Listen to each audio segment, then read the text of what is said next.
Olá, sejam bem-vindos ao Bom Dia Sudeste. Hoje vamos acompanhar algumas reportagens sobre questões ambientais que aconteceram na região. Mas antes a gente vai ver os principais aspectos da região Sudeste. A região Sudeste é uma das 5 regiões definidas pelo IBGE.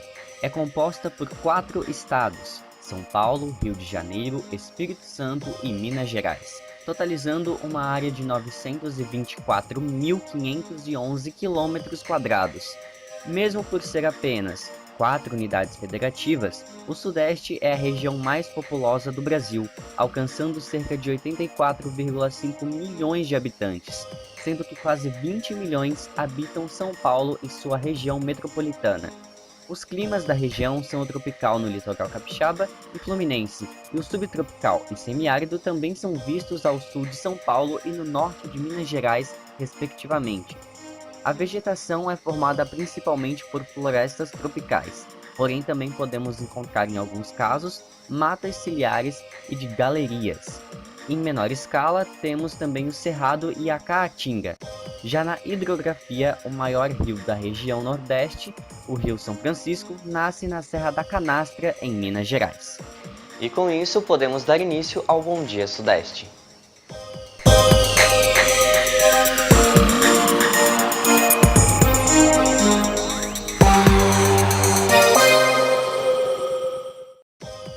O rompimento da barragem de Fundão, no subdistrito de Bento Rodrigues, que fica a 35 quilômetros do centro do município de Mariana, em Minas Gerais, se rompeu no dia 5 de novembro de 2015.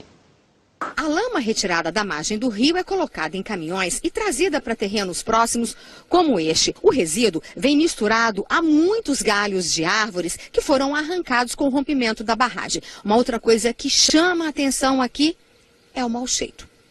Nós ainda estamos numa fase de emergência, portanto esse trabalho agora ele tem muito mais ligado à questão de segurança das comunidades ribeirinhas. Ele não se trata ainda de uma fase de recuperação do dano causado ao meio ambiente. No distrito de Barra Longa, quase todos os bairros ainda estão ocupados pela lama. A gente observa uma movimentação muito grande de máquinas por aqui para tentar retirar esse material. Aqui na região central, essa praça foi toda ocupada por resíduo de minério de ferro. Casas, comércio ainda sofrem com a quantidade de lama por aqui, que chegou a quase 2 metros de altura. Embaixo perdeu. Os congeladores, inclusive, tem aí uns outros que vão ser jogados fora. A limpeza pode demorar semanas. Dono de um hotel e um restaurante, Antônio aguarda que o acesso seja liberado nos próximos dias para começar a calcular os prejuízos. O senhor não consegue nem chegar no seu comércio? Não, está interditado, estou esperando a decisão dos engenheiros para me poder entrar e tirar o que for possível.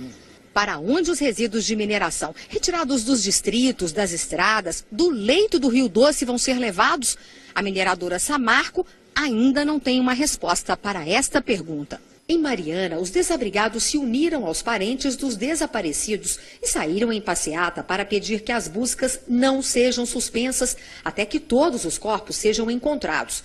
O Ministério Público requisitou o aumento no efetivo, que atualmente é de 40 bombeiros nas buscas. Agora, mais 26 se juntarão às equipes de busca, totalizando 66 homens. A lama que chegou esta semana a Colatina, no Espírito Santo, provocou a suspensão no abastecimento de água na cidade. Durante a distribuição de água mineral ontem à noite, houve confusão. Os rejeitos agora estão chegando a Linhares, se aproximando da foz do Rio Doce. Barreiras foram instaladas nas margens do rio para proteger a fauna e a flora locais. A preocupação de especialistas é com o que vai acontecer quando os rejeitos chegarem ao mar. Algas e moluscos, crustáceos e peixes devem ser afetados por anos. Um dos problemas seria o impacto em abrolhos, a mais extensa área de recifes de coral do país, onde existe a maior biodiversidade marinha do Atlântico Sul. Para este geólogo, o risco é pequeno, considerando que o arquipélago fica a 210 quilômetros ao norte da foz do Rio Doce e os rejeitos devem ir mais para o sul. Nós estamos na primavera, chegando ao verão, onde normalmente uma situação de transporte de água ocorre normalmente de norte para sul. Então, somente em momentos de frente fria, quando a frente fria chega nessa região, é que pode haver uma inversão de transporte mais para norte de tudo aquilo que está em suspensão. A expectativa é que a lama se concentre numa extensão de 9 quilômetros no litoral capixaba. Em 2013, a crise hídrica atingiu o estado de São Paulo. Porém, na metade do ano de 2018, os níveis do sistema Cantareira estavam menores do que na pré-crise de 2013. Ainda não chegamos na época mais seca do ano e os reservatórios que abastecem a região metropolitana de São Paulo já preocupam. O Cantareira é o maior deles, abastece 7,5 milhões de pessoas. A imagem está longe de ser a do auge da crise em 2014 e 2015. Mas logo antes da seca, em junho de 2013, o Cantareira tinha água em mais da metade da capacidade, 58,1%. Hoje, o nível é mais baixo, caiu para menos da metade, 45,5% de água. E tem pouca reserva porque tem chovido pouco. Desde o início do ano, as chuvas ficaram abaixo da média histórica e bem abaixo em quase todos os meses. Até agora tem chovido menos do que o normal no outono. O inverno sempre tem pouca chuva. E as previsões da meteorologia dizem que a primavera também vai ser mais seca esse ano. Os níveis dos reservatórios fatalmente vão baixar e nós vamos depender das chuvas de verão, que sempre vêm em maior quantidade. Mas especialistas alertam que se elas também ficarem abaixo da média, como nas últimas estações, nós poderemos ter problemas. Esse professor da USP acredita que medidas de redução de consumo já deveriam estar sendo tomadas pela Sabesp, a empresa que abastece a região metropolitana de São Paulo. Seria muito interessante que a Sabesp retomasse desde já a política de bônus, ou seja, beneficiando, privilegiando aquelas pessoas que têm um consumo menor, que têm um consumo reduzido, um uso racional da água. O superintendente de produção de água da Sabesp diz que não existe risco de desabastecimento. A mudança de hábitos da população reduziu o consumo de água em 13% e obras de ligação dos sistemas de abastecimento agora levam água de onde tem mais para onde pode faltar. O sistema Cantareira, por exemplo, já está recebendo água do Rio Paraíba do Sul. Quando a gente olha o sistema como um todo, não há uma situação onde haja uma necessidade premente de você buscar mecanismos para que a população reduza ainda mais o consumo. Não existe um risco para o abastecimento da população da região metropolitana. Esse ambientalista concorda que as obras reduziram o risco, mas lembra que a demanda por água sempre aumenta, porque a população cresce. Então é importante continuar com as outras medidas de recuperação da bacia hidrográfica, de despoluição, no reuso da água e principalmente o alerta para a sociedade, porque esse tema desapareceu do cotidiano das pessoas. E o pior risco é aquele que a gente não se dá conta. E olha só, os habitantes do estado do Espírito Santo estão ficando assustados com as secas e com a poluição dos rios. Acompanhe a reportagem.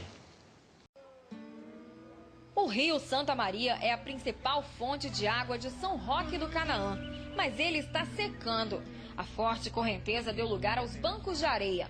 A população está preocupada. Seu Adilson tem 47 anos, nasceu no município, nunca viu nada parecido. Igual é a situação que esse rio se encontra hoje, eu nunca vi. Sinceramente, é difícil, complicado. A poluição também preocupa. O nível baixo deixa à mostra o esgoto lançado no leito. E por causa da concentração de sujeira, muita gente está deixando de usar a água do rio para beber, mesmo depois de tratada. A alternativa é comprar água mineral. Nos supermercados, as vendas desse produto já aumentaram 30%.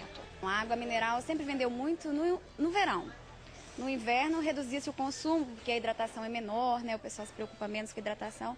E agora tem aumentado muito devido à falta de água seca, Mas a escassez de água não é só no rio Santa Maria. Outros recursos hídricos da região estão desaparecendo. Este é o rio Santa Júlia, o segundo mais importante do município. Normalmente, o leito dele passa por cima desta barragem. Mas hoje, tudo o que resta de água está concentrado em poças como essa. Já aqui, do outro lado, não há mais vida. De uma margem à outra, está tudo seco. Há mais de 3 meses, o rio parou de correr. Seu Luiz conhece a região há 15 anos. Está assustado com os efeitos da estiagem. Já teve baixo, mas hoje está baixo demais mesmo. Esses últimos anos, esse 2008 foi um dos piores. Situação crítica também é a do córrego Tancredo. O curso, que sempre esteve cheio, agora se resume a um filete de água. Isso é o que sobrou para abastecer a comunidade de Agrovila. 45 famílias dependem do córrego. Podem enfrentar racionamento. Antes é o seguinte, não faltava água. Todo dia de manhã eu ligava às 7 horas e deixava 4 horas ligada. Aí enchia a caixa. Sobrava água. No outro dia de manhã já ainda tinha água, agora não está dando mais.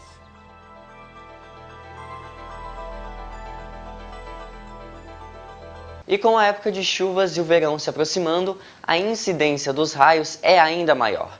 A formação deles se tem quando a concentração de cargas nos centros positivo e negativo da nuvem, principalmente a cumulonimbus, que é chamada a nuvem dos temporais, cresce muito e o ar que os circunda não consegue mais isolá-los. Os principais fatores para a formação dos raios são a altitude, a proximidade do mar, a umidade do ar e as ocorrências de frentes frias. O estado de São Paulo é o mais atingido por raios da região sudeste. Vamos acompanhar a reportagem.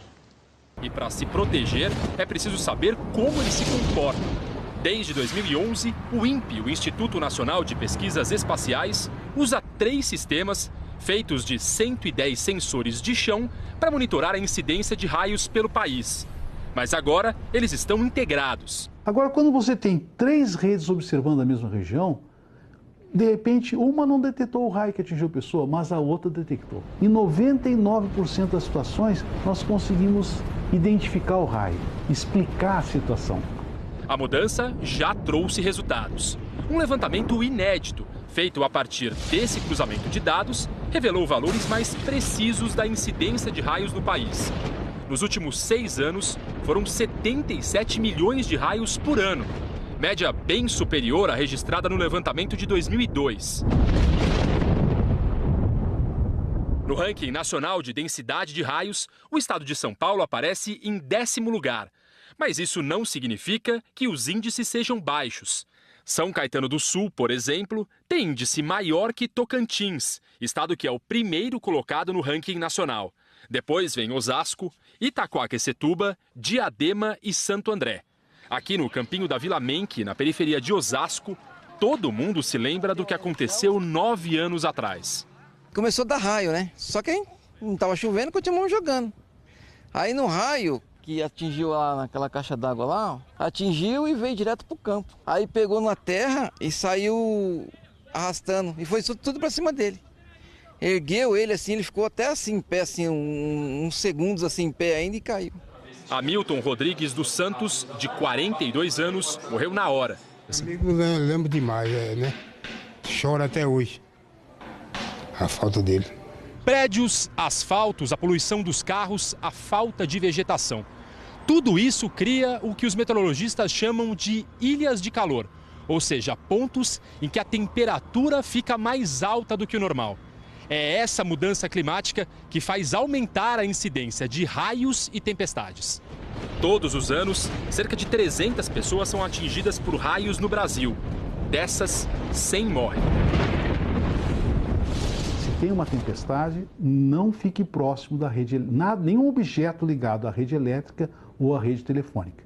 Não fale no telefone com fio, não tome banho de chuveiro elétrico, não fique encostado numa geladeira e assim por diante.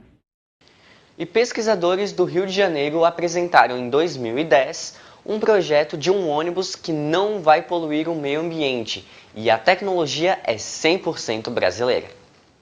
Por dentro, parece um ônibus comum. A diferença está no teto, onde ficam as baterias e os cilindros de hidrogênio. Ele é carregado na eletricidade e usa também o hidrogênio combustível. Assim, pode rodar até 300 quilômetros sem parar para abastecer. O ônibus tem uma espécie de pilha que faz o motor funcionar. Nela entram o hidrogênio e o oxigênio da atmosfera. Do processo resultam energia elétrica e vapor d'água. O hidrogênio é um combustível não poluente e que pode ser produzido a partir de várias fontes, ao contrário do petróleo que utilizamos hoje. 5 países, além do Brasil, pesquisam esta mistura de fontes de energia para o transporte. Os veículos estrangeiros soltam vapor pelo escapamento. No modelo criado com tecnologia brasileira, o vapor é aproveitado, vira água e contribui para o funcionamento do sistema. Este ônibus faz parte de um projeto para criar no Rio um transporte coletivo que não polua o meio ambiente até a Copa de 2014. Já no segundo semestre deste ano, ele começa a circular numa linha convencional da cidade. E os passageiros vão notar outra vantagem: uma viagem com menos barulho. Ele é mais silencioso, ele não dá aqueles trancos que o ônibus normal dá. E com essa reportagem, o Bom Dia Sudeste fica por aqui. Muito obrigado pela sua audiência. A gente volta numa próxima oportunidade. Agora no Roda Ficha você fica com os principais pontos turísticos da região Sudeste.